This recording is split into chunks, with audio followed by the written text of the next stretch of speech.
Okay, good morning, good morning. A little bit of a drizzly day here in Tokyo. It's been good, no complaint about the weather. It's been really, really nice for the past few days. Generally nice for the past few days.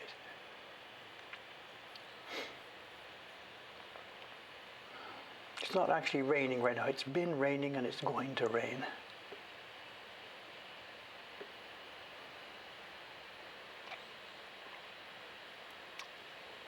Hello, hello, hello.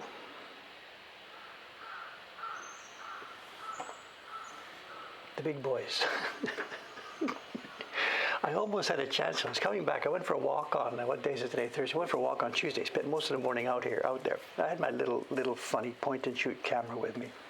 Didn't get anything interesting, but just as I was coming back, I was walking down where you see here, coming back towards this building. And there's a little place between the two buildings here, between the next building and the one down. There's a feral cat living there, and a little old lady feeds this cat every evening. Different story. We're not so happy about that, but different story. Okay, so there's food scraps in there. And just as I was getting back to the building, I saw one of these black crows in there, worried about the cat, but looking for food, worried about the cat looking for food. So I get my camera out. I get a chance to get a picture of one of these crows here. I'm walking just where you see this thing here, getting closer, getting closer. The crow turns around, he sees me, and he takes off. And he comes like, shoo, and I'm click, nope. All I get is nothing. So, professional sports photographer, I'm not. But whatever, that would have been fun. This picture of a crow. Chances missed, chances lost. If I had a real camera, it might have been different, but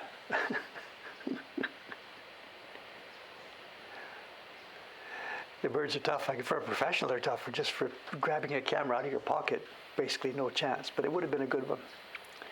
It would have been a great photo, but the one that got away.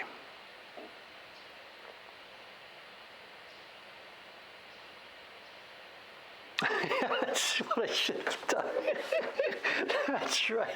Made up a black screen in Photoshop, said, I got it. Sell it to the news agencies.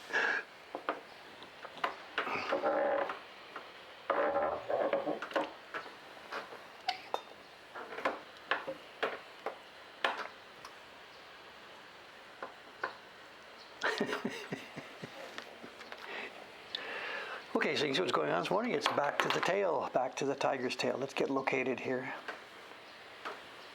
Takes a minute to find the spot. Hang on a sec. Here we are.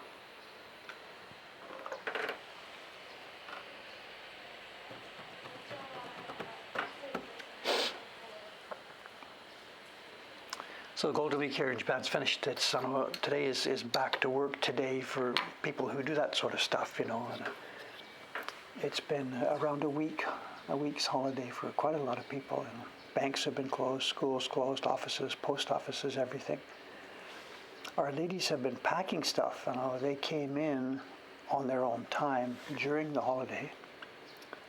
Not that we asked them to, but they had their chance and their time. Their husbands are at home taking care of the kids and stuff.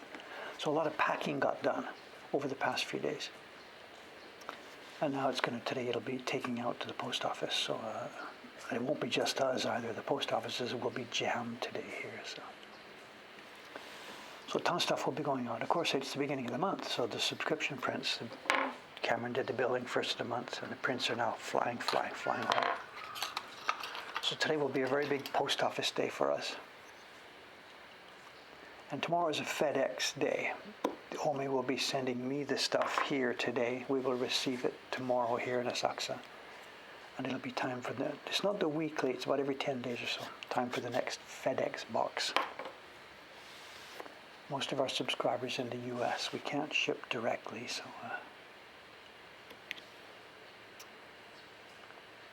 FedEx, they're just coining it, absolutely coining it.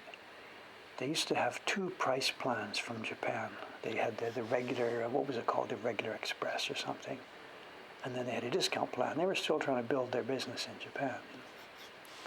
And sometime last March, the discount plan disappeared. That's it. All just express from now on. And since then, they've put surcharges, pandemic surcharges, fuel surcharges. like planes and pilots and gasoline. It's never been cheaper, but they know they know a good thing when they see it. So.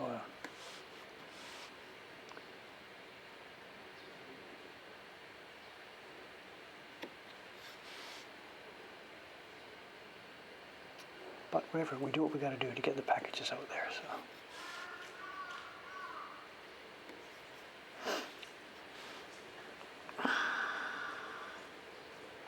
Okay, today's plan. We have carving here. There's no other specific job. I've got a few prints to look at. Some of the printers turned in some prints.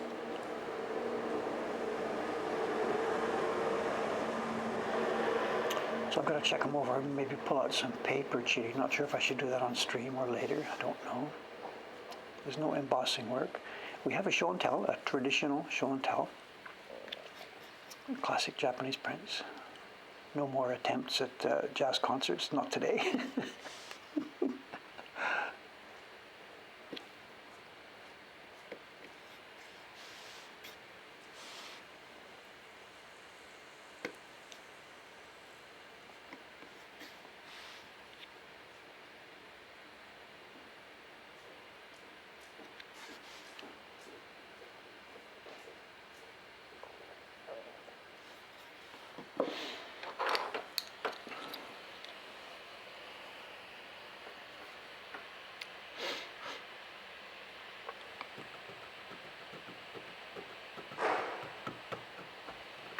Paper's out, yes, thank you. There are people up there today. Today it's Ishikawa-san is doing test printing on the June print. Suga-san did a test batch before the holidays last week and put hers in there. And Ishikawa-san is looking at those and saying, whatever. She'll take ideas from that and then make her own batch today. And then I'm not sure, later this afternoon, if she has progressed well with it, then later this afternoon, the three of us might be a decision time on the color separation, the color printing for number 6, or it'll be time for another round of testing over the next couple of days. It's too soon to tell. This is a tough one. This is the picture in this series of the Inoshishi family. They're the wild boars up in the mountains. And this is turning out to be a difficult one. Difficult to conceive. The original was done in an era before color landscapes and gradations were invented, really. So the original print just has mountain shapes, but no specific, whatever. It doesn't look like a Shinhaga print. And we've got this thing, and we're sort of testing it with gradations and making it look like a mountain, and it's not quite working so far. So we have to decide what we're trying to do first, and then try and do it.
What was that?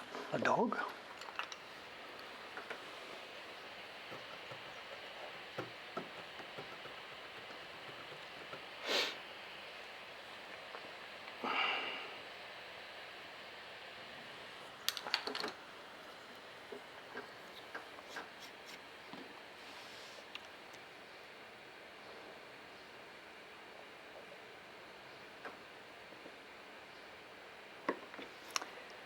The walk I took on Tuesday. Tuesday was a really, really beautiful day. Full, bright sunshine, just like not quite a summer's day, but a really, really hot summer's day.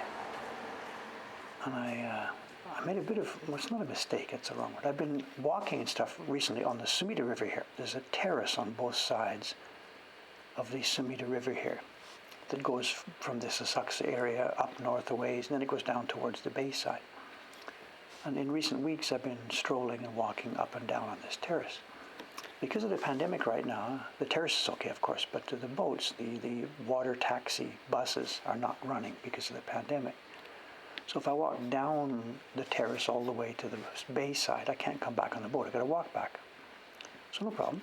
But what I've been doing also is exploring now, because of the boats being off, I've been exploring some different places. And when you go north from here, up on the Sumida River, heading north along the river terraces, you get to a point where the Sumida River gets close to the Arakawa River. Arakawa River. That's the main river that comes down near the Tokyo, coming through Tokyo to the bay. And it's much, much, much wider and bigger and carries much more water than the Sumida River. So the path on Tuesday, I went up the Sumida River, through the little waterway that connects the two, and then over to the Arakawa River. And it's, as I said, a much wider, huger, larger river. And it's got a major world-class cycle path along it that goes for kilometers and kilometers and kilometers. And on Tuesday, that was roaring. There were just teams of cyclists, head down, pumping. Thousands of them, with no exaggeration, thousands of cyclists just streaming by, like the Tour de France or something. It was a holiday day, and this is one of the main places to do this. So they've got a place. The cyclists have a path, and the walkers have a path. It's all sort of sorted out and organized. But I'm walking down there, and this is different from the Sumida Terrace. This is wide open. There's no. This is just what can I say? It's a wide, flat area. You can't even get near the river itself because of all the brush and underbrush and flood stuff. And it got hot. I'm trudging along there, and the sun's beating down, and I'm like, this is not the best idea here, Dave. So.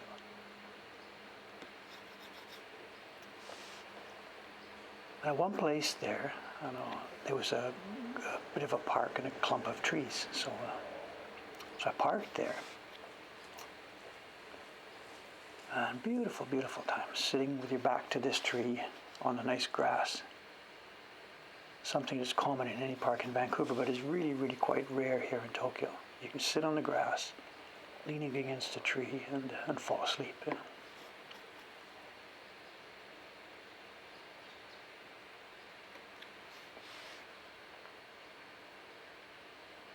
So I've staked it out. That's my tree.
Peaceful work here, Dave.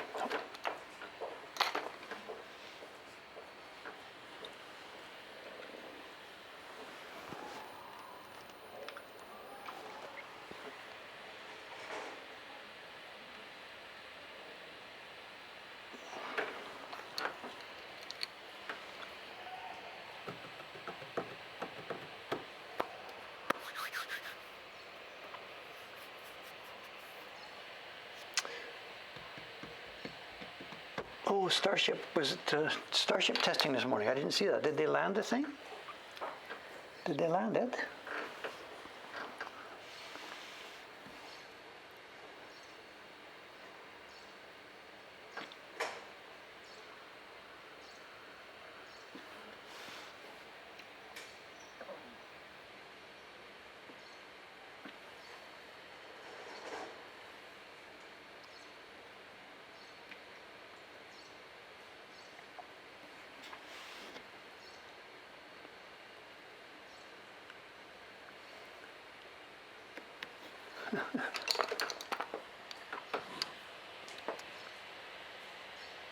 They did land it. Wow, good, good, good.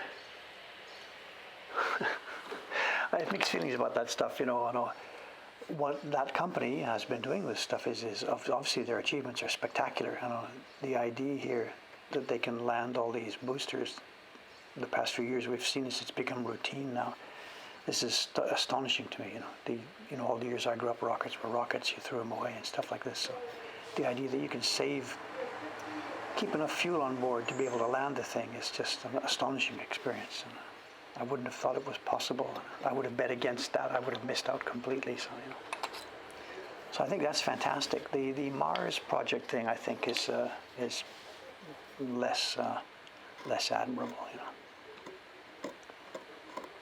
It's too far away. It's too hostile. You know, a lot of people are, once they do get in this stage of taking people over there, I think a lot of people are going to die needlessly. You know, it would make more sense from Dave's conservative viewpoint here to learn how to live in orbit. Maybe say to moon base where we're close enough that people can get back if something goes wrong.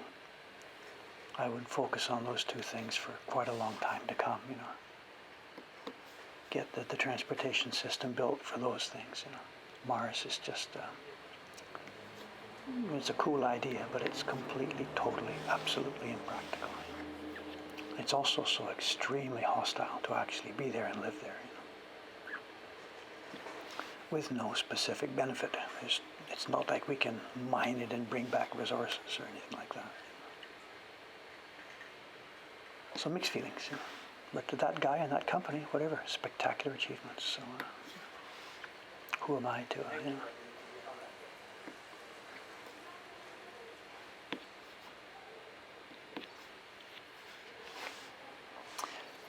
Now what's going on here? I can't quite see these. It's going to be again freestyle here, so I think let's have a look and see around the corner here.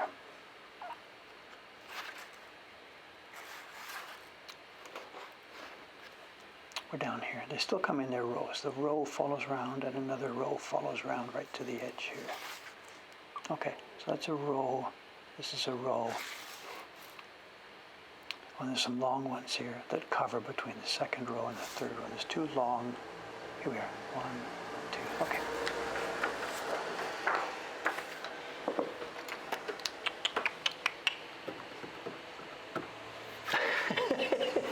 They might have harder wood on Mars, yeah, right? So,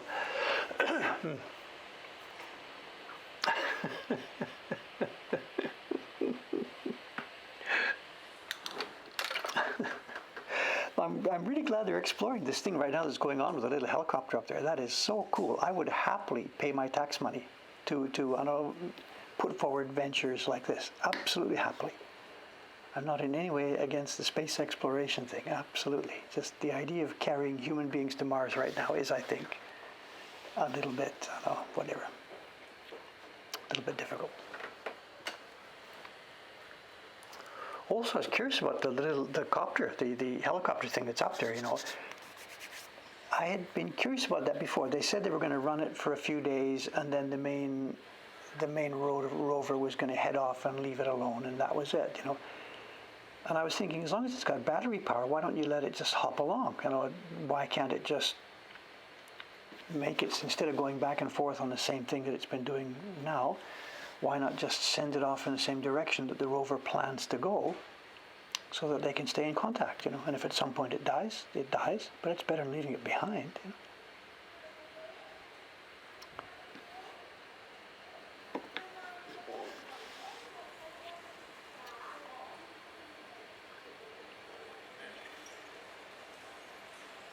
they sort of made a little bit of a mistake with that. They had that thing, the little helicopter and stuff, it's sending its own tweets and stuff like this, which gives it a bit of a personality.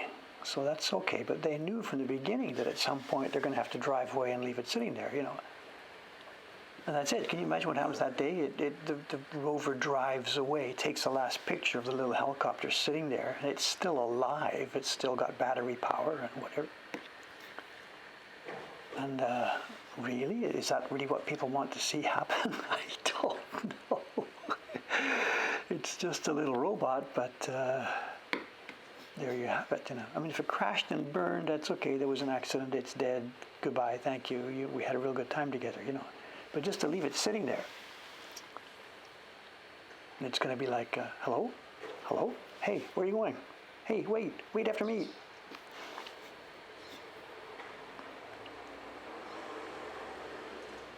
But it can fly, so why don't they just stick together for the next couple of months, or as long as its functions hold out, Go exploring together.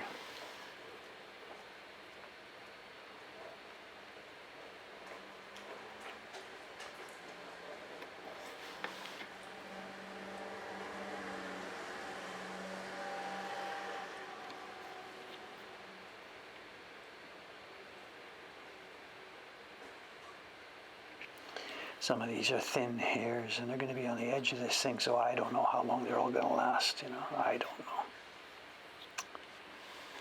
don't know. This is not the hardest piece of wood in town, so.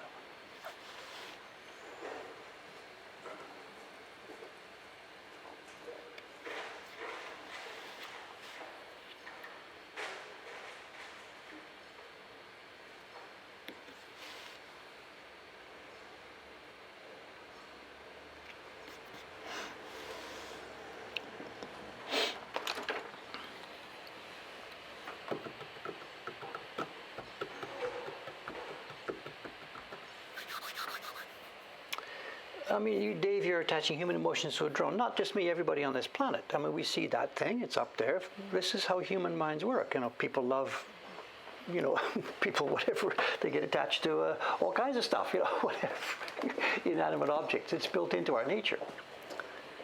So it's clear that there's that aspect of this. The little drone up there, the little helicopter, has a personality. And the JPL people have specifically encouraged to give it a personality.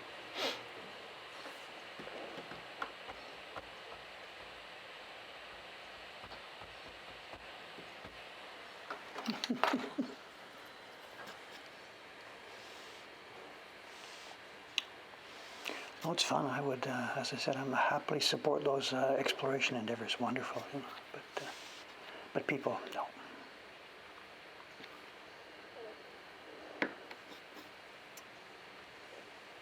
It was also fun yesterday. Was it yesterday or 2 days ago? I can't remember. I didn't see it live. The SpaceX, the crew that came back down from the space station. This is also fun to watch. And they did the whole thing live. It was completely streamed, and for hour after hour after hour. I didn't sit there and watch the whole thing. I watched part of the replay. There's these people sitting on these chairs inside the capsule, and they're looking at the screen and touching the screen and tapping the screen. And the thing obviously is completely, absolutely autonomous. It doesn't need human input to fly this thing. So. And yet these guys, they're astronauts. They're space pilots, and they're sitting on these chairs and watching as this thing comes down. That they're in. So you think about it, the old days where guys flew the things around. I suppose this is way, way, way safer. But it was funny to watch. This is a spaceship, and people are just sitting on this couch, these chairs, and with sort of nothing to do, and yet they're not allowed to sit and chat and drink tea and whatever,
Back to school, are we? Yeah, school must be up and running. So.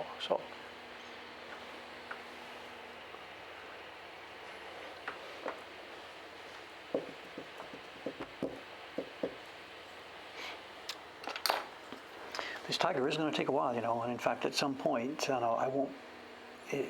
I will have to be doing lots of carving off stream as well. Recently, we've been just doing it on stream time because I've been full of other work doing the programming for the new system, stuff like that. But as we get closer, I am going to have to spend more time on this off stream. So this is the print. This is the print we're publishing in August. So the printers need to get to it in early July. So that's my sort of ultimate deadline on this. So luckily, I've got still some time to go. But given the other jobs that are waiting, it's not all that clear. So.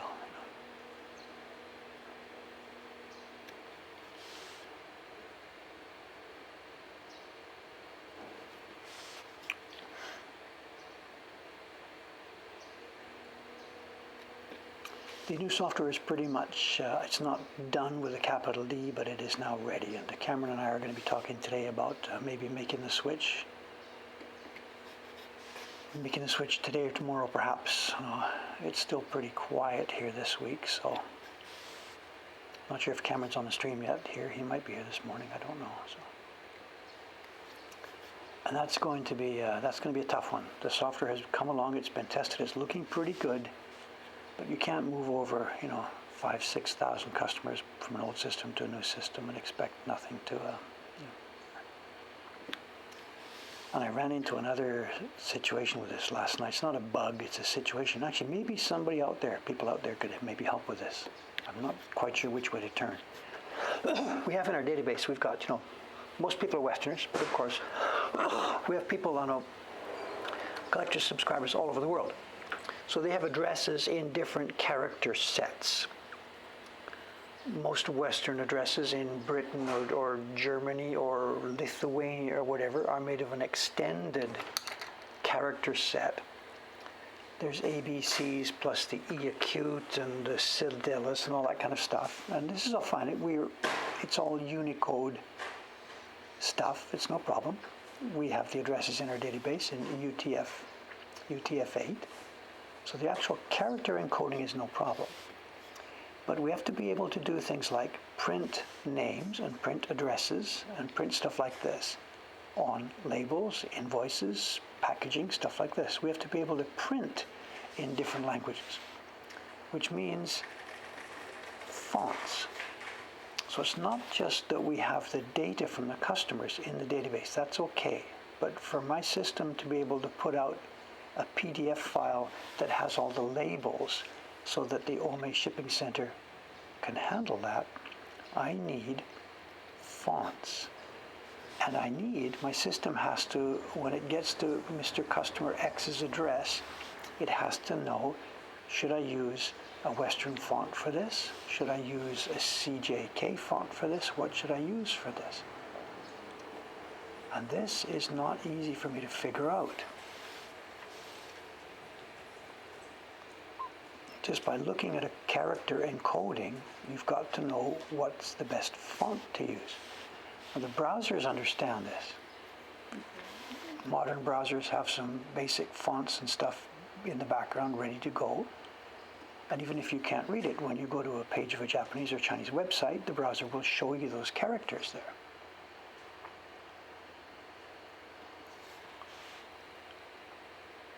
But Dave's system here has to be able to understand, is this a Lithuanian address using double byte characters for all the accents? Or is this Japanese? Or is this whatever?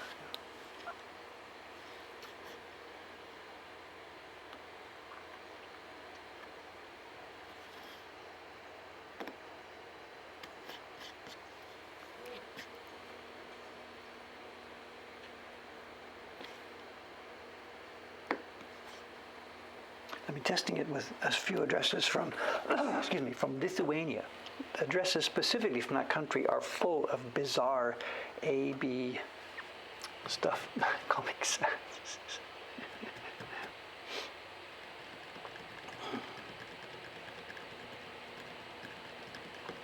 You talk about the trips to Japan. It doesn't work this way. I know incoming trips. Jed and Cameron were talking about that together the other day. Trips from overseas to Japan now can be had extremely, extremely cheaply because the borders are mostly closed and almost nobody can get in anyway. So the airlines have dropped it extremely cheaply. But the idea the other way around, for Cameron to go home to Indiana to get his vaccines and stuff, doesn't work like that. And tickets have never worked like that. The price A to B back to A and the price B to A back to B are calculated and sold completely differently. So it's not so easy for Cameron to grab one of those cheap flights. He has looked into this with that specific idea. Going home, visiting family, getting vaccinated, coming back here.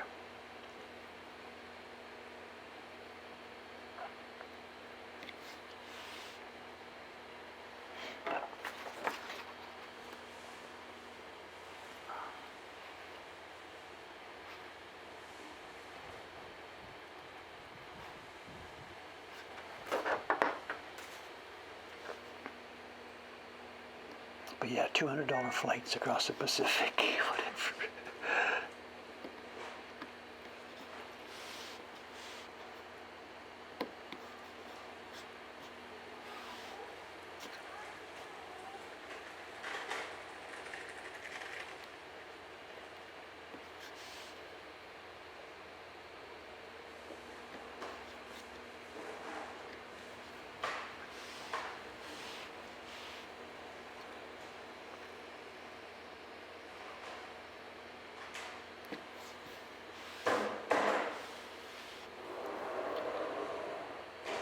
Is that the Oshibori truck?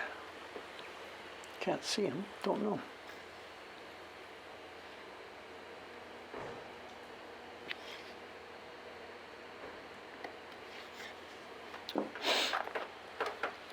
Well, you can see the hair there. I get the angle on this on the light right. Looks good. You can see what's going on. Tiger.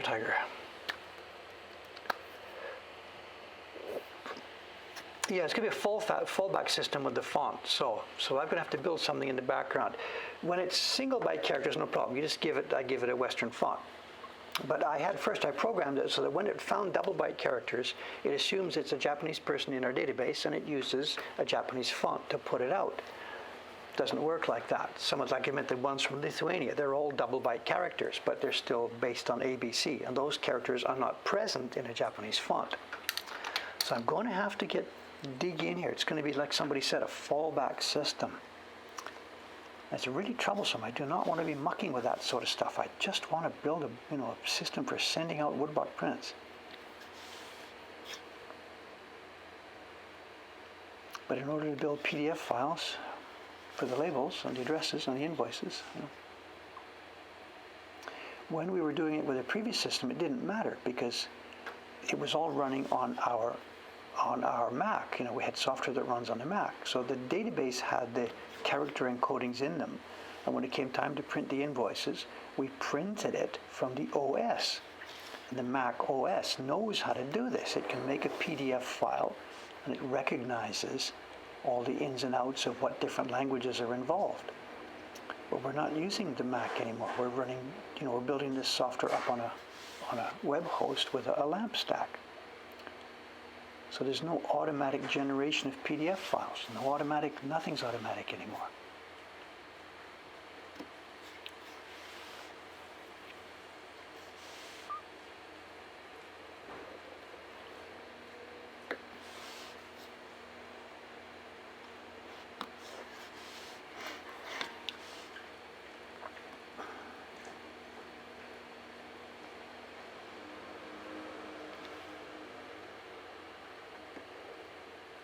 So I guess I need a lookup table. I know you've got the Unicode characters there. It must be possible to do a lookup table that says if the character is in this range from X to Y, then that must be a Japanese character.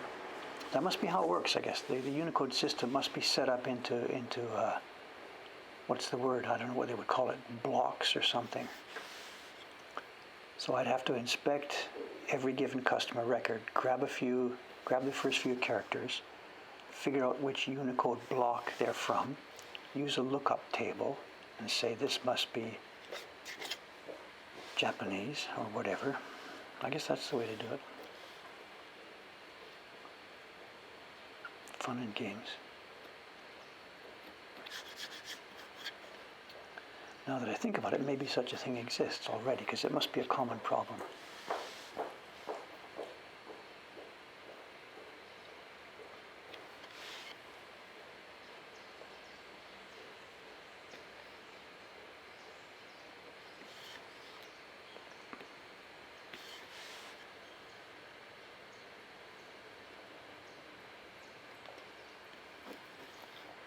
I will Google it when I get off here. Unicode table to determine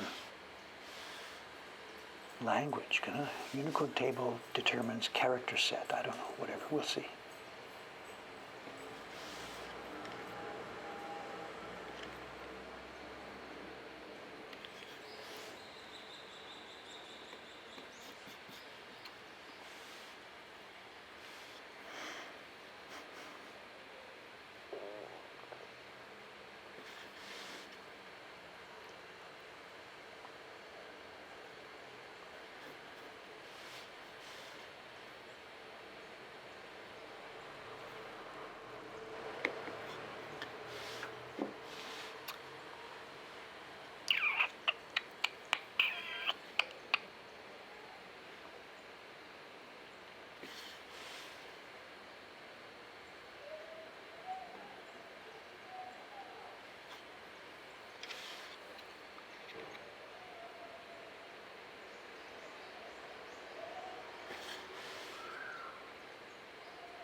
Someone's got it here, Ivis.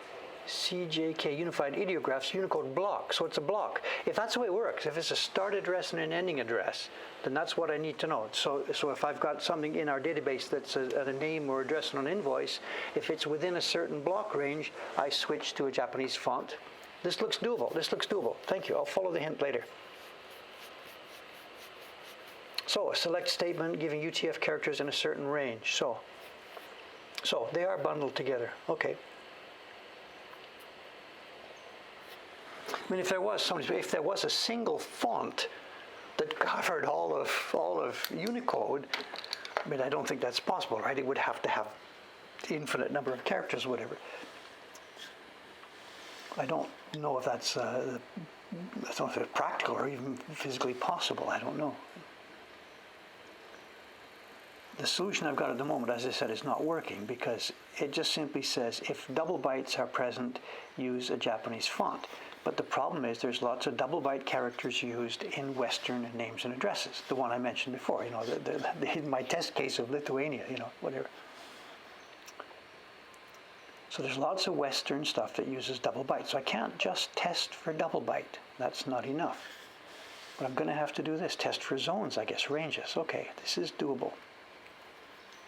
There might even be it might even be built into PHP already. I don't know. Who knows? Let's see.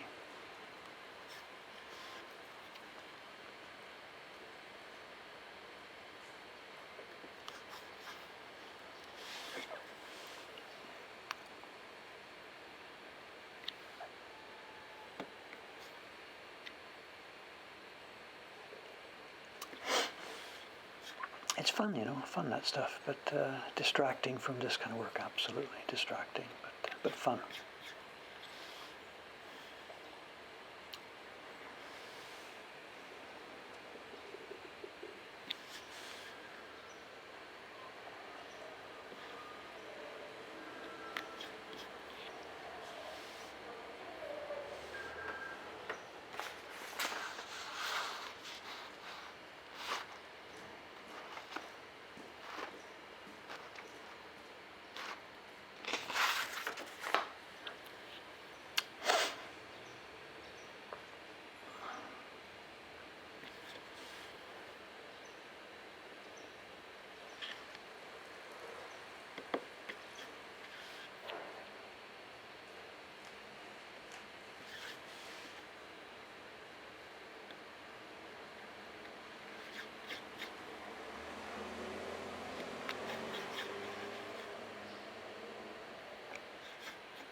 How's the time? We okay? Where are we now?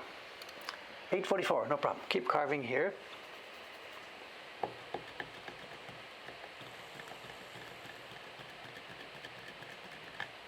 Full Unicode fonts. Okay, I'll look into that. So it's also got to be something that's embeddable because we're sending out PDFs here. So if it's not just for using on our own screen or something, I have to prepare documents, readable documents. So I've got to embed the stuff in the PDF. So it's got to be legally embeddable.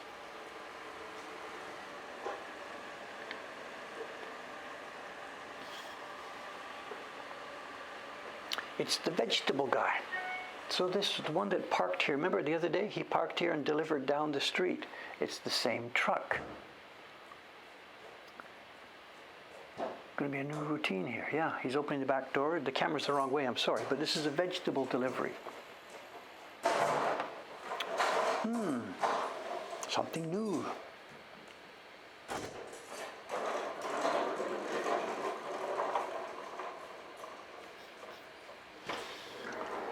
Exactly the same routine. Back door of the truck, get out his trolley, open the side door and get the packages.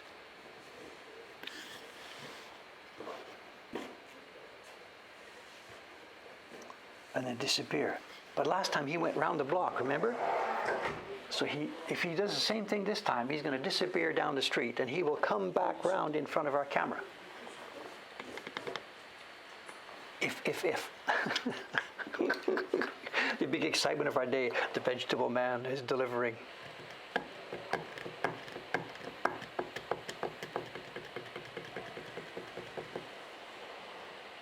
So let's keep. He's gone. I am really, really curious about this.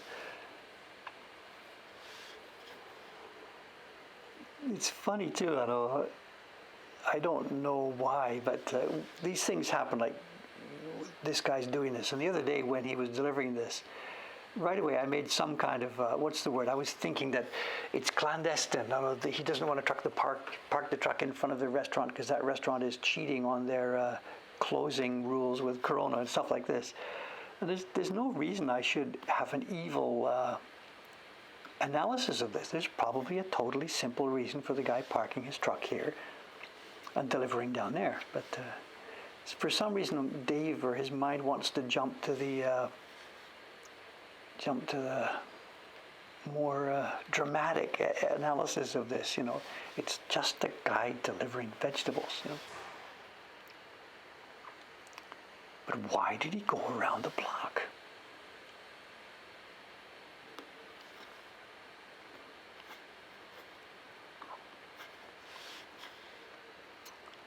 My mother here, if she's on the stream today, she'll be shaking her head, this is Dave, this is Dave. Mom, why am I, Mom, why? She probably remembers those days,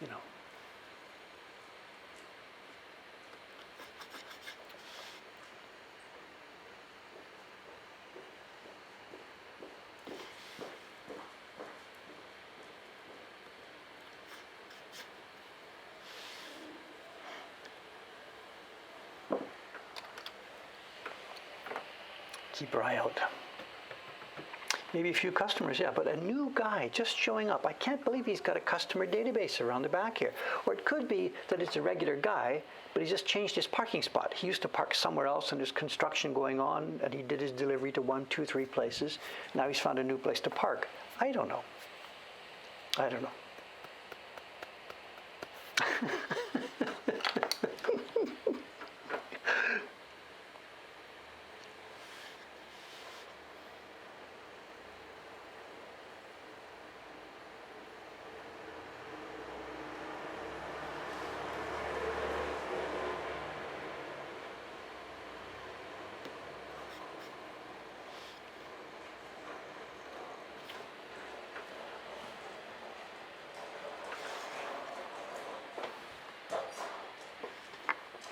He didn't go around the block.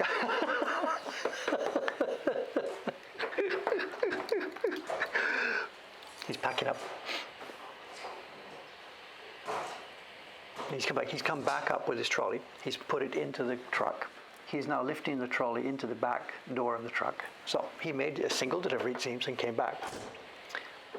No, he's just off camera. He's just off to the left. He's ready to drive away. So he didn't do the round the block today.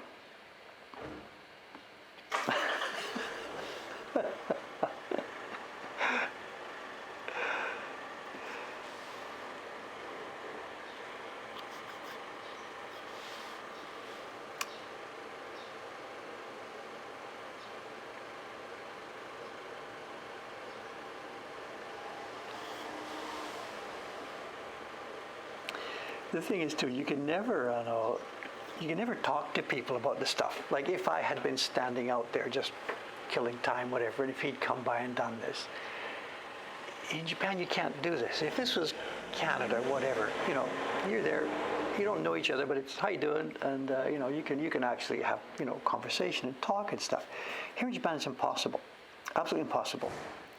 If I was standing out front just with a cup of coffee, whatever, just chilling out, whatever, standing there, and he did this and came by, if I made any gesture towards him, like I got my coffee and I said, nice day, whatever, instantly he's thinking, why is this guy doing this? Why is he talking to me? We're strangers. We're not supposed to talk. Oh, I know. I'm parked in front of his place. He's thinking, this is a warning to me. Don't park here. This is the way the language works here. Even if I was standing upside and just nodded, how you doing? It would be taken as a message, Everything here is, by my standards, everything here is overthinking. By their standards, they're being subtle, picking up on nuances. They're doing communication really well, by their standards. It's the classic bull in the china shop thing. It's been going on for 100 years. It's not that Japanese are super, what's the word? It's not that the Japanese are better than the Westerners. It's just they handle communication in a different way. In general terms, for us, what we say is what we get. Simple, We do have hidden meanings, of course we do. But in daily life, if I'd have said, hey, nice day, it just means nice day. I'm here living in a little bit of social lubricant and how you doing, even though I don't know you.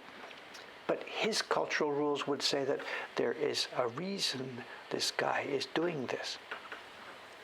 It's really, really interesting. In the early years here, I was just lost. Stuff would be going on all around me and I didn't have a clue what's going on. I said things that were being taken with messages that I had never intended a message. It's fun. Once you get into it, it's really fun. And, once you're aware of all these things, you learn to play them and use them and whatever. But an example of that is this casual guy delivering his casual vegetables. If casual Dave here was standing outside saying good morning, you can't do that. It sounds like a kind of a burden. And to someone like me who grew up in Britain/Canada, it is a burden. And it sometimes is really like, oh my God, why do I still live here? What's going on? These people are just so serious. There is that aspect to this, Tourists never see this. They just come in and geek out and people are happy with tourists and tourists go home and everybody knows they're a tourist. So a tourist can do anything and the locals don't care because, oh, he's a tourist, he doesn't get it. That's fine. So there's no problem there. It's hugely interesting. I guess lots and lots of people have done research on this and comparative languages and all that kind of stuff. This is I'm not, giving away any secrets here. This is well known.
well,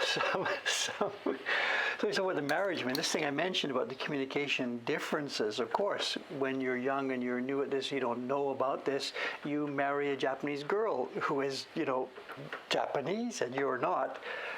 And it gets, it gets hairy sometimes, It gets hairy.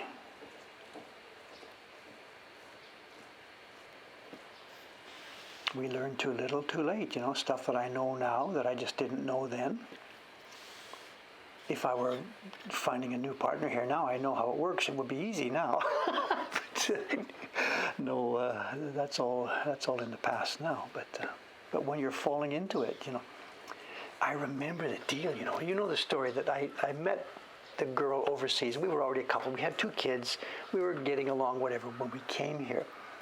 And in order to be able to stay in the country, it turned out that we actually had to get legally married, which meant going to the embassy and getting some papers and stuff like this. So we show up at the Canadian embassy here. She gets her paperwork ready, and I go to the Canadian embassy to get my paperwork ready. And this is nothing new to them. They see couples all the time. Mostly they see people without kids. They see a young Canadian boy and a young Japanese girl coming to get the paperwork. So they see this all the time. This is 35 years ago, I guess. Nowadays, it's probably still the same. Anyway, we're there. We're a little bit different because we got kids. We're obviously clearly a couple. But we do this thing. We put the application in for the paperwork that I need to be able to go to the local Japanese city hall to get married and blah, blah, blah. They give us the paperwork. And then one of the guys there, he pulled me aside. And this must be a thing. I think I've told this story before, I think. They've got this deal that they have to do this. One of the guys says, excuse me, Mr. Bull, you've just got your marriage preparation paperwork. Can I speak to you for a minute? In a room up at the side, away from my wife. He says, can I speak to you for a minute? And then I forget the exact words he said, of course. I remember the tone and tenor of the conversation. And it was a talk that they have discovered that they need to give to all the young Canadian boys who are marrying a Japanese girl. And it was a talk. It's like, son, it's time to talk about the birds and the bees. There's this classic thing where fathers are supposed to talk to their sons, right? And this was the embassy talking to the young boy who is here, and he's just scooped a young Japanese girl. And the gist of it was that you think it's pretty cool, and these girls are so attractive and interesting, and she thinks you're so cool, and like everything is just wonderful. But he said, and he had a paper, he said, here's the stats, just so you know what you're getting into here. And I forget the numbers. It was like 99.99% end up getting divorced or something like this. I don't even know what the numbers were. The stats were bad. The stats were really, really bad. And he said, you're happy, go ahead, just go, but I want you to understand what's happening here. And then he tried to give some kind of explanation about the kinds of things that I now know about the communication difference. And I'm just sitting there. Look, we're a couple, we have kids, like, we know what we're doing. I didn't say this, leave me alone, but I just sat there, he's got to talk. And I just blew it away. And he was, whatever, he did what he had to do, and the embassy does what they have to do, and it means nothing, because all the kids are going to do this anyway, and a huge percent of them are indeed going to get divorced, And they're probably thinking, oh my God, another one, oh my God, another one. All day long they must see this, oh my God, another one, so.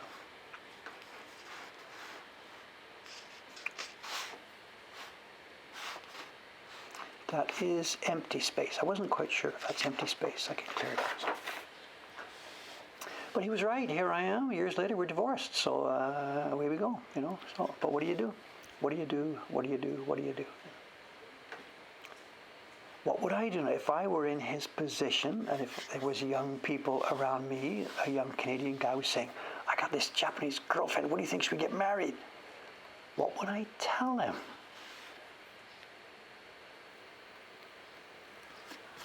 What would I tell him?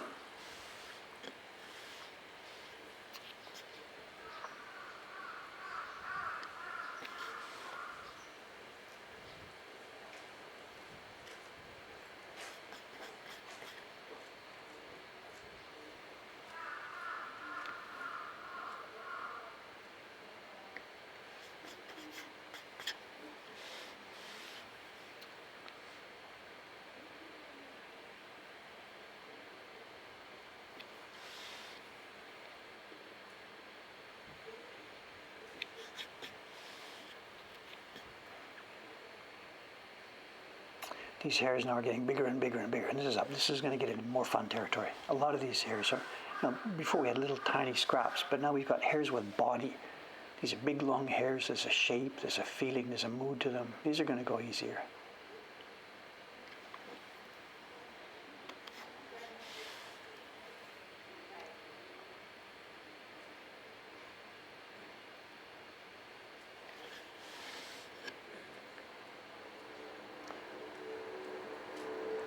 The thing about we're just talking about the partner, whatever, from a different culture, there's probably people, I'm not reading the chat so carefully here, I'll try and read it later, but there's probably people out there saying, Dave, you think it's difficult with the girl because she was Japanese and a different way of thinking. Dave, it's difficult anyway. Men and women, people are different, whatever. So yes, I guess so. So it's here, John Suckin. Marriage is tough enough for people who grew up in exactly the same culture. Yes, exactly. So it's just one more factor into the mix. One more factor. What's this? Gaijin hunters that specifically try to marry foreigners. I know in current Japan, this is pretty much non-existent as far as I understand. Back in the post-war period where the cultural levels were quite different, Japan was a struggling country. Same as perhaps with many other Asian countries, there were women who saw this as an escape route, perhaps. Now in current Japan, women do not need to look overseas for a guy to help them for any reason. So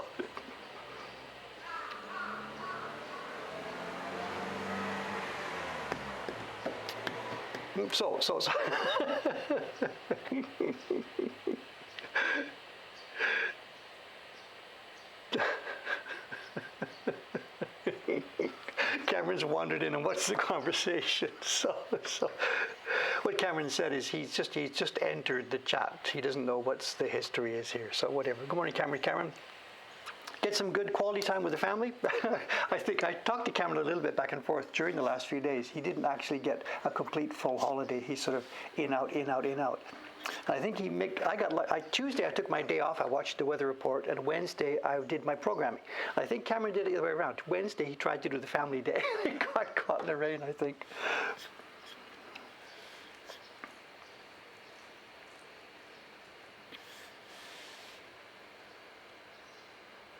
So Cameron-san, what do you think? Today, should we make this switch? I don't know. Hontoni, I don't know.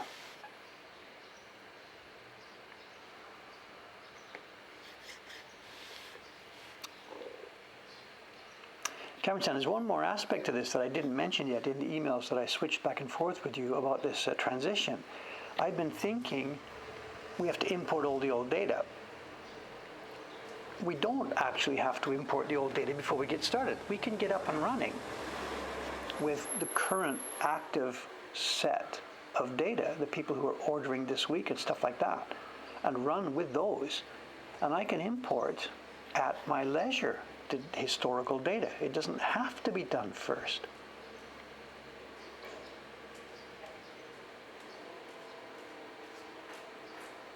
So anyway, talk to you later about this once we get off the stream here. Chat with you later.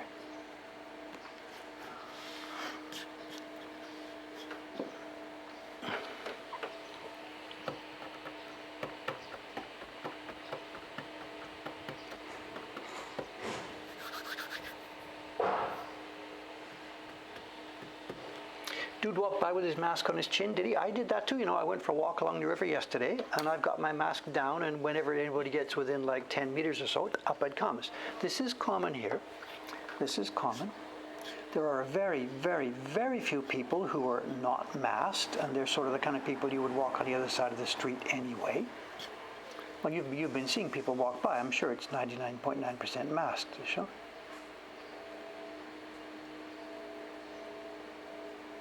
Yesterday was, the day before, the bikers, the guys with the bicycles over there.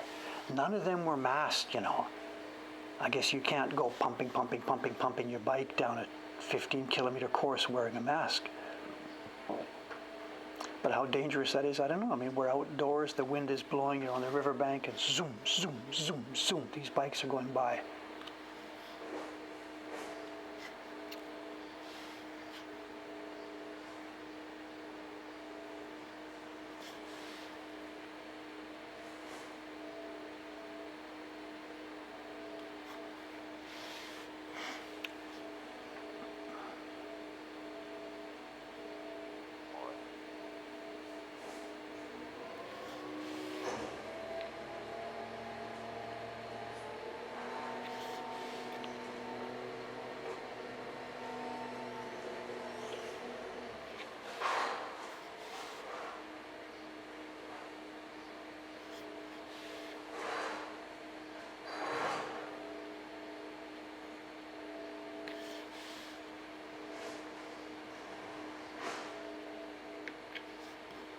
Cameron saying earlier in the chat there was discussion about the airplane prices. You know, somebody was mentioning, wow, it's like $200 to get from America to Japan now. So somebody was even specifically suggesting to you it's a chance for Cameron to get over there to do the vaccine thing, you know. I mentioned that it doesn't seem to be actually working like that. And if you've got any update on that, you know.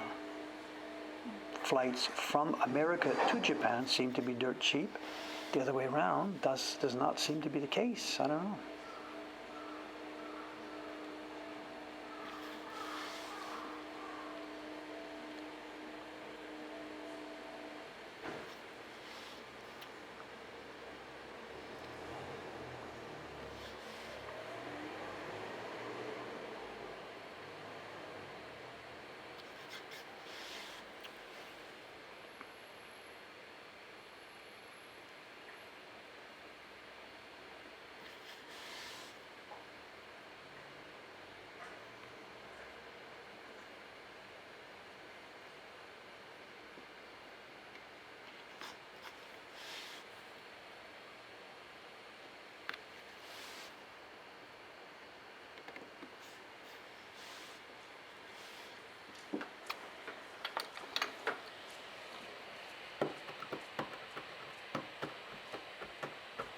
The state of emergency almost certainly is going to be extended, absolutely. The Olympics, this is a game of chicken, the ultimate game of chicken. They've got these racing cars running towards the edge of this cliff. The ultimate game of chicken. Billions of dollars on the line. Billions of dollars.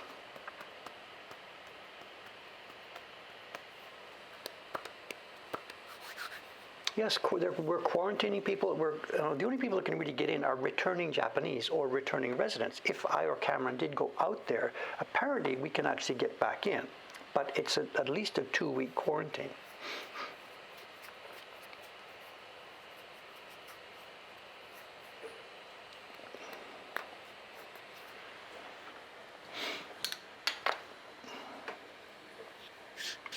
We've got one of our staff members at the moment. She is in Hong Kong. She was visiting a family in Hong Kong, and she had to do a 2-week quarantine to get into Hong Kong. And now she's thinking about when she should be coming back, and it's the same problem here. But the quarantine here, you do it at home. It seems, you know. Her problem is she could get to the airport from Hong Kong, and then you're supposed to do a 2-week quarantine at home. But you're not allowed to take public transportation or taxi or anything like this. Like you're supposed to maybe walk, I don't know, from the airport. I don't know how it works.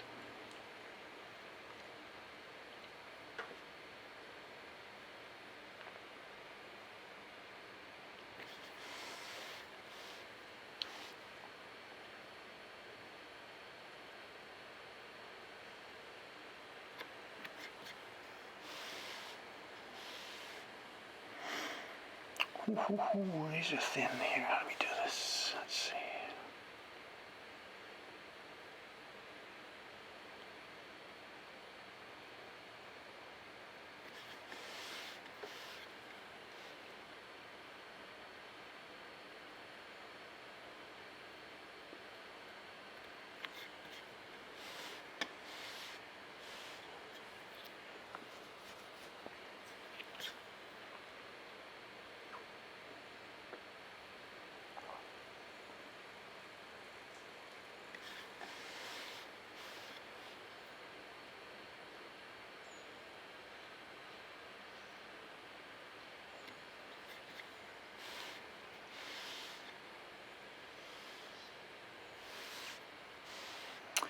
I know, show and tell, the show. We're coming up to a show and tell in a bit.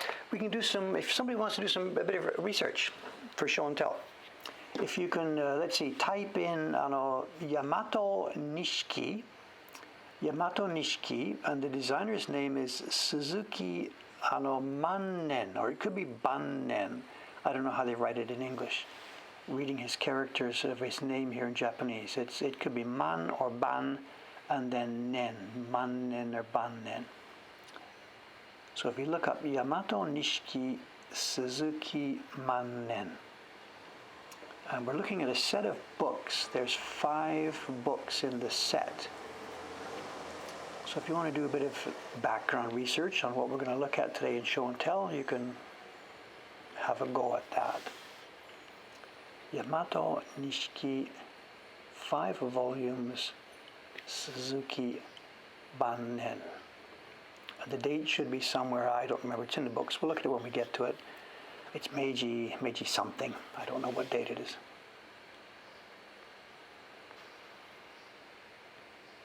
And it's a picture book. It's another picture book.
Excuse me.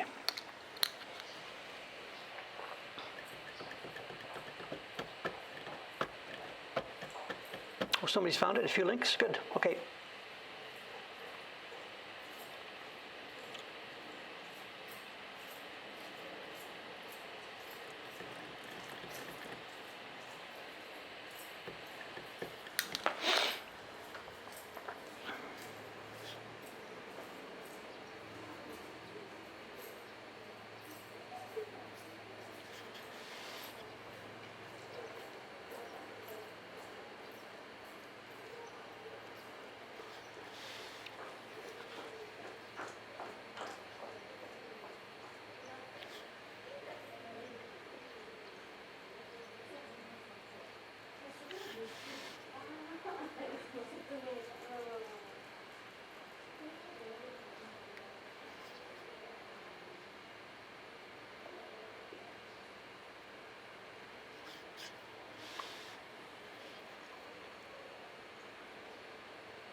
Looks like we've got some reasonable amount of work done here today. Where did I start today? I can't remember. Somewhere up here? Where was I? I don't remember.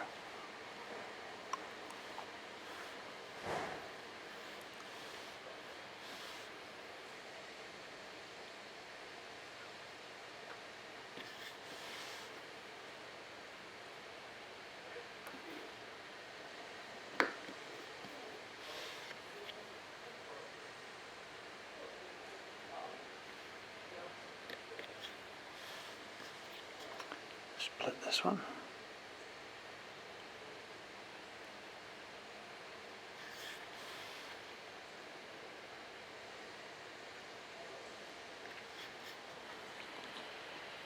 We're good to go, are we?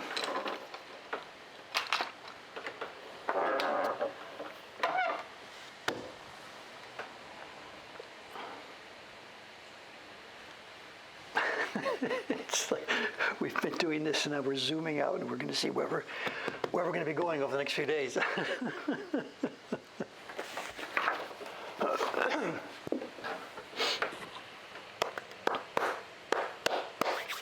Time. Okay, put the work away for a while. For the next few minutes, the last 15 minutes of the stream today, we'll have a look at a couple of prints, a book here.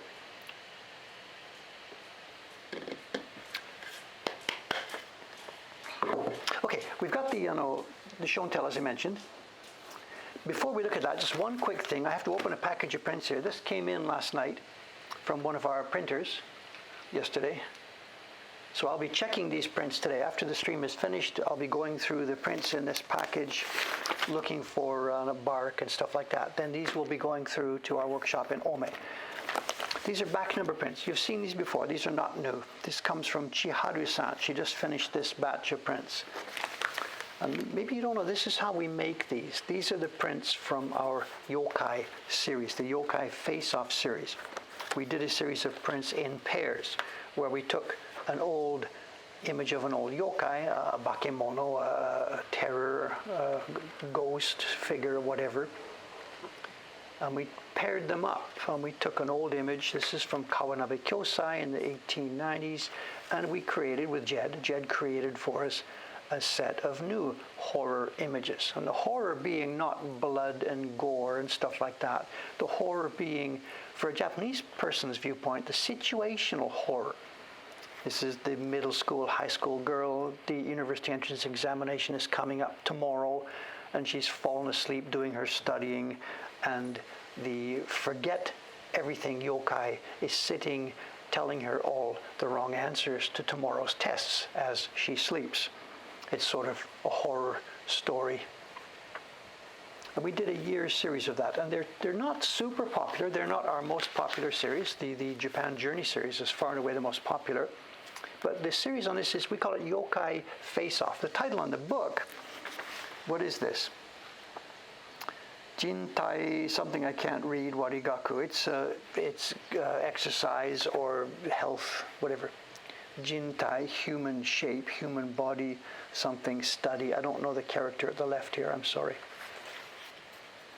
And it's the joke. He's got the book upside down. He's just giving her nonsense and garbage answers to tomorrow's test, whatever. So this is not such a horrible scenario for people like me, but for a Japanese person, this is horror. So whatever, just to show you. I'll be going through these later this morning, picking out bark. Because there's lots of wide open space, there will be places where we have bark. And Chiharu-san has done a very nice job. It's beautifully done. Anyway, this is not today's show and tell. Out she goes. This is another part of Dave's job here. Checking.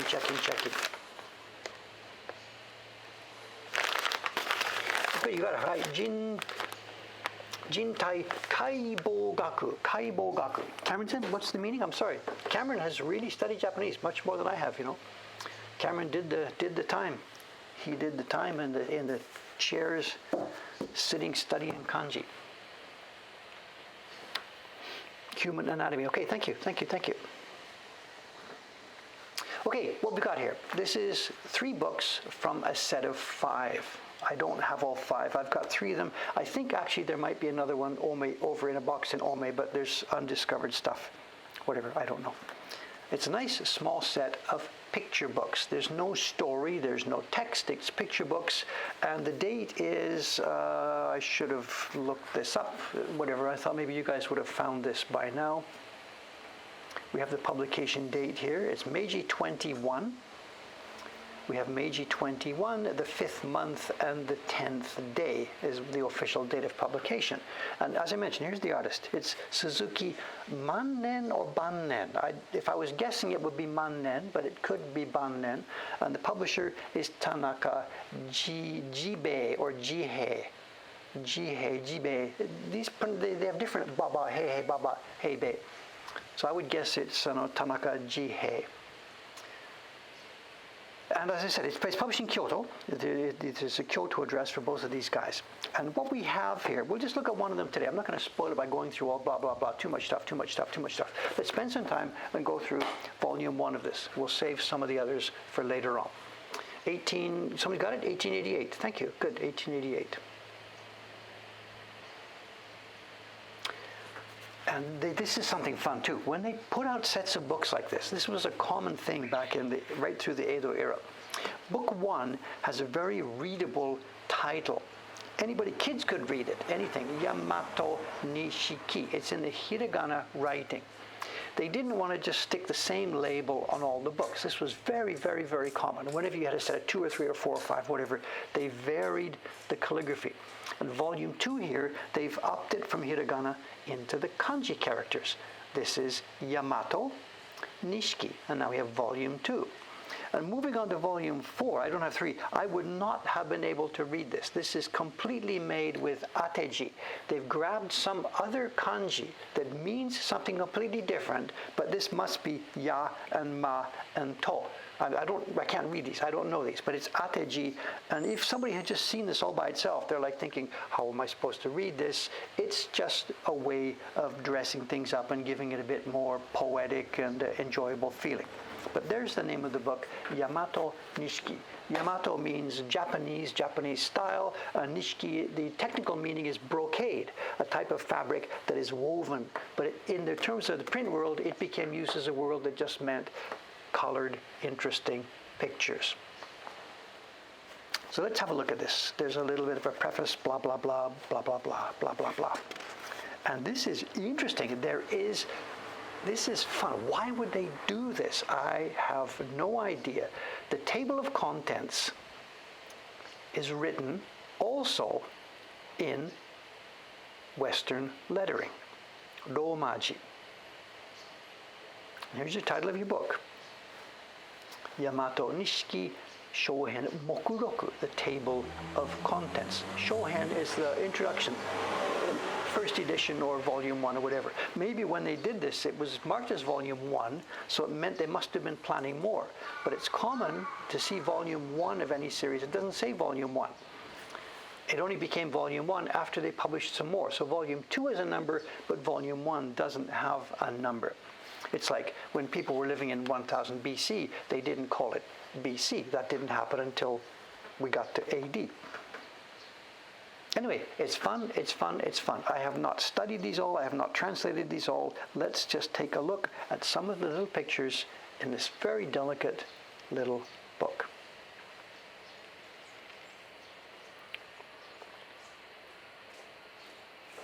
If it was for Japanese, I get it. We have readings quite often. Some of the kanji here are quite complex.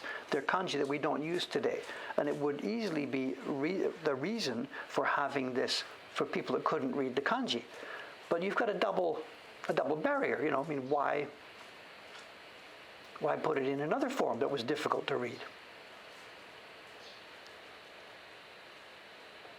Anyway, let's have a go. I don't have a copy, so I'm going back and forth and back and forth and back and forth to try and read these. So here we are. The first picture is going to be, and this we can read, Shishi Sambaso. Interesting. One of the very few that I can actually read on this. I would have been able to read that. Let's have a look.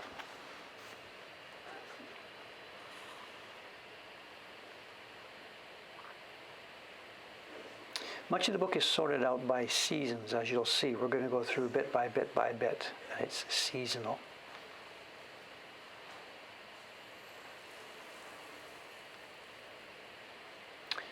And the book it's presented in a fairly formal way. Like this is a ceremonial thing. Here we are. We're starting.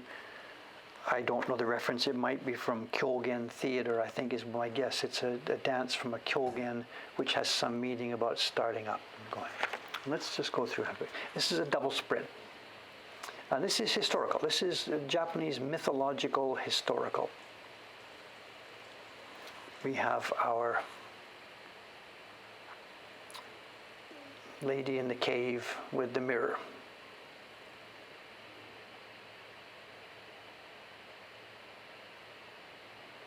And this is not, I don't have here a first early edition of this book. So what's he doing? He's pulling aside the stone blocking the cave, and we see the light beams coming outside. This is part of the mythology of early Japan. The drawing style, look at the drawing style.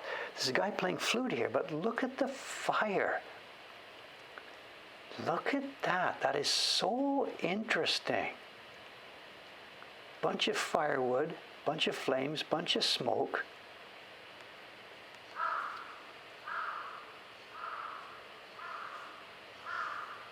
I don't know the full story of the myth here. There's a bunch of stuff all mixed together. This looks like a lady in one of those small round boats with her pole, but she's not in water. Guys with a bunch of bows. I have no idea the backstory here. The light we see here is the illumination from the cave, the mirror, the goddess with the mirror. Someone knows more about this than me. Ame no Uzume is dancing. And then, what's the significance of the multiple bows? This guy's got symbols. There's a dance performance here.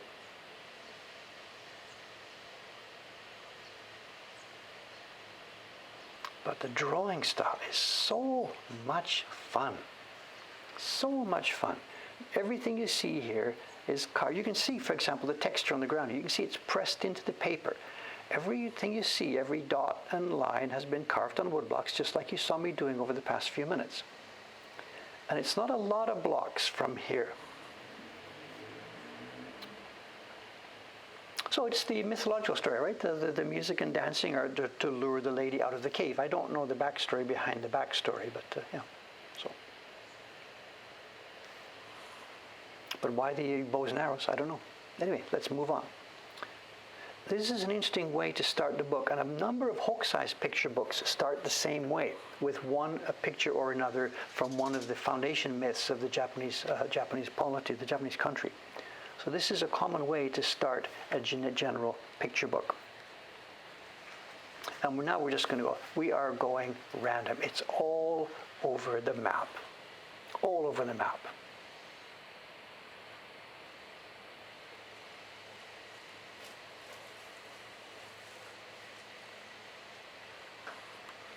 I'm not sure if we can get this. There's beautiful embossing of the feathers here. I'm not sure if it's going to show up.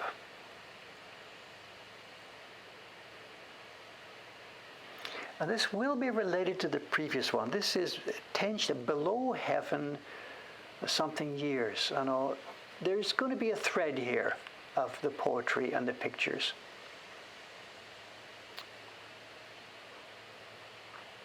What we're seeing is a roof tile. This is a Kawara roof tile. This looks very much like a Shibata Zeshin picture. This very much, it's either influenced by Zeshin or this has influenced Zeshin. I don't know the timing. Minimalist drawing, chopped off pieces. And here we have our first creature.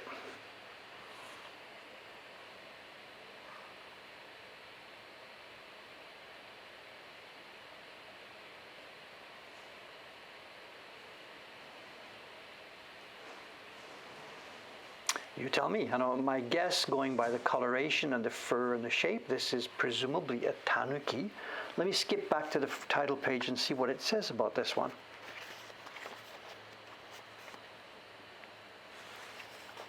It says Banmin Kofuku.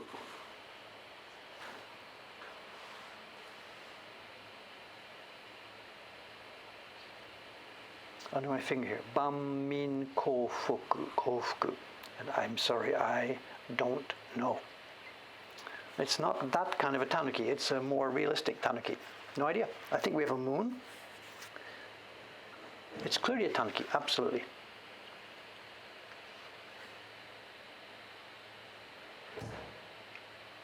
I wonder, I'm just thinking out loud here, it could be a swing picture. We'll see some of these later in the book here, where even when you turn the page this way, the picture is sometimes meant to be looked at this way. So just let's keep that idea in mind for a minute. This could be meant to be looked at this way, in which case we have a tanuki dancing under the moon. even though the lettering goes the other way. So just let's keep that option in mind here. This may not be a tanuki lying on its back.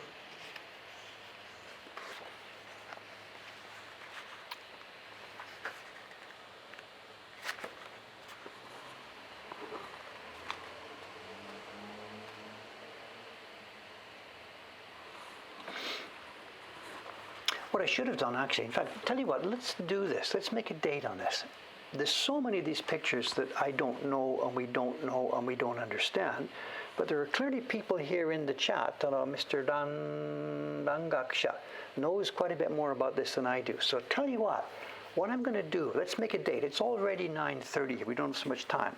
There are dozens and dozens of these pictures that would be much more interesting if we knew what was going on. So tell you what, anybody out there right now that thinks they might have input on this, I will scan this front index page and put it somewhere where it's readable and lookable. And then maybe we can look at some of these pictures with a bit more knowledge about what's going on. That would add a whole better dimension to this instead of Dave just saying, looks nice, I don't know what this is. The other one looks nice, I don't know what this is. We know my background here. My background is trying to preserve and protect and enjoy the craft of woodblock printmaking. It's impossible for me to understand the inner contents of all the prints that I have. It's just beyond my knowledge. But it makes much more sense to know what we are looking at. Classic stuff. A fan with a poem card. Classic stuff.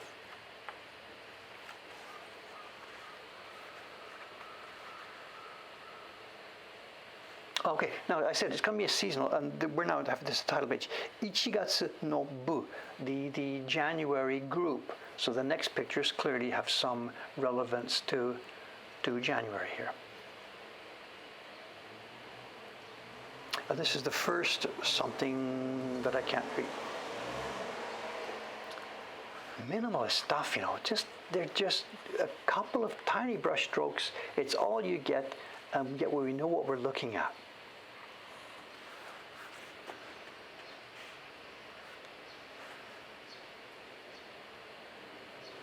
It's just so cool. It's just so cool.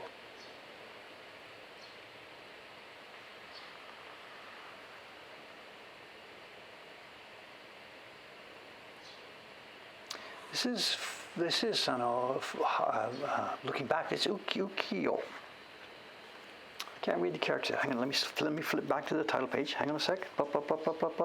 Yume no ukiyo. Not ukiyo, not a dream of ukiyo-e.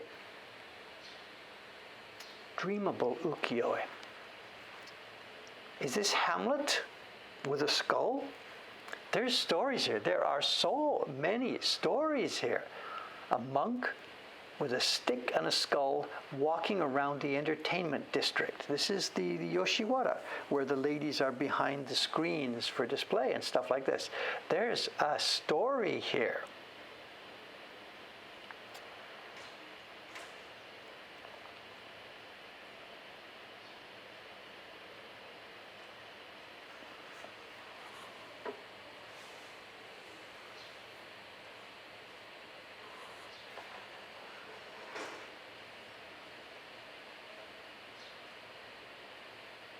No idea.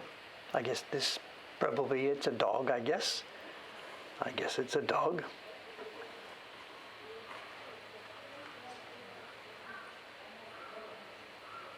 So much content here.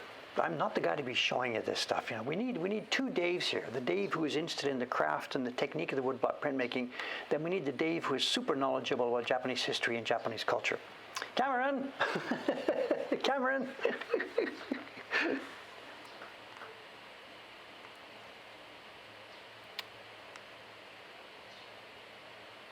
Okay, this is something historical. Tane, the hat. There's a few giveaways here.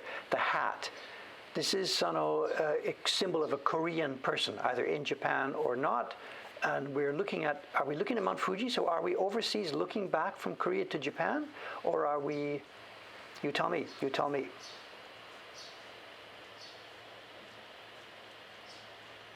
No, it talks about looking at Mount Fuji. Let me go back to the contents. Hang on a sec. Oh, here we go. Ichifuji Kiyomasa, somebody's name. Chosen yori Fuji-san wo nozomu. It's a person. Ichifuji Kiyomasa, historical person. Chosen yori, from Korea. Fuji-san o nozomu, dreaming or thinking about or hoping about Mount Fuji from Korea. So this is a Japanese warrior, whatever, who is over there. I'm not sure, we need to explore what he's been doing over there. He is thinking about getting back to Mount Fuji. The flag too, I guess, so somebody. But luckily our title there explains everything about this one. And super minimal art, just so tasty, just so nice. And everything you're seeing here is, of course, a woodblock print. They're all doubled up. For those of you who don't know how these books work, even when we had two on, the left-hand side and right-hand side are on different pieces of paper, different pieces of wood. So this one and this one are made together and carved together.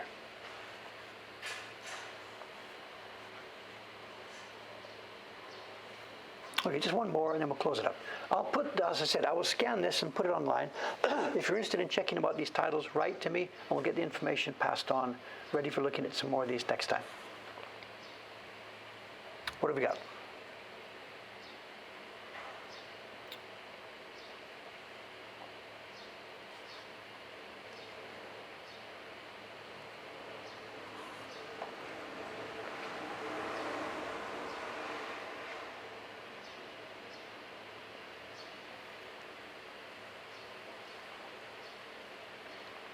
Sketchy but expressive, very expressive.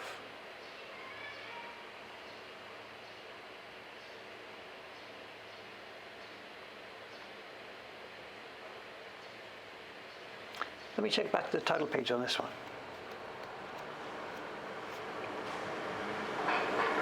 San Nasubi. San Nasubi. What we do, we see perhaps 3 eggplants. I'm not sure of the significance of this, but there it is, San Nasubi. And this is clearly an eggplant. And this is a basket or a straw hat that they've been collected in.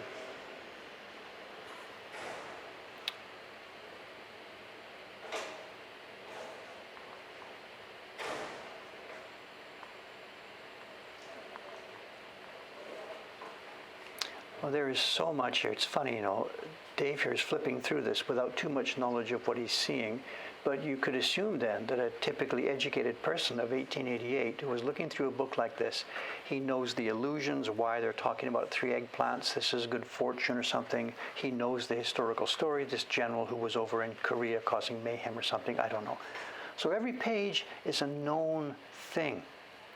I'm not quite sure how would I find a comparison with this in the West. What kind of a picture book would you look at that was referring to historical elements? It was talking about cultural things, seasonal poetry. I can't clearly think of anything in the West for us that sort of matches the kind of thing we're looking at here. They're all by the same artist, yes. Somebody designed the whole book. It's a Suzuki Bannen. And it was published in 5 volumes, and these come up on auctions all the time. So this must have been a very, very popular book back in the day. But I find it hard to think of something in the West that we have that's equitable to this, that's similar to this, either back in the 1800s or even in our own day. Historical episodes, cultural things, cultural memes, seasonal touches, all in beautiful little. Well, we have fairy tales, but I mean, the tales existed. What I mean is a book like this. Do we have anything that people would, 100 years ago or even now, people would just look at pictures of this kind of a collection of ideas? I really can't think of anything that matches, And yet this is not rare. This was common in Japan, going right back into a previous time. Hokusai did many, many books of this sort of stuff. Pictures and tales and stories and whatever, without much text, just with interesting drawings. And I don't think we had something like that. I don't know. maybe I'm just overlooking at it, and we do. We had magazines and newspapers, and even back in the 1800s, there were picture magazines and stuff. But I think they were mostly about story and about text. These are different. Okay. We're running over. I've got to get busy with my day's work. It is going to be, I think, for me, a busy day here now, back and forth with Cameron on Skype. We'll see how it goes. There we are. That's Thursday. Our week is just starting here. I'll be back here today again in a couple more days. Saturday morning for me, Friday night for you. It'll be pretty much a repeat of this. I'm going to be doing more carving on this block, and we'll look at some more of the pictures in this set, hopefully with perhaps a bit more background information by then. Then after that, it'll be another Monday round with our vaccine lottery. I don't want to talk about that just today. Whatever. Thanks very much, guys. To the new people here, just dig in and watch along for a while and see if it looks interesting, and hope you stay with us. Thanks. See you in a couple days, guys. Thank you very much. Bye for now. I'll pop up the outside picture for a minute or so here before we leave. Looks like the rain has stopped, although it's certainly threatening to rain some more. Absolutely. It's threatening to rain.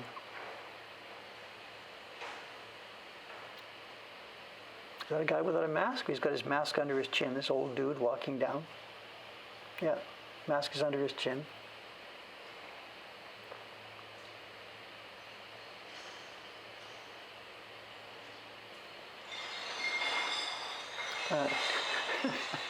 And we know what that's all about. And my bottles are in there. I got 1 wine bottle and 4 cans. I got them in there today. That was my quota for the week.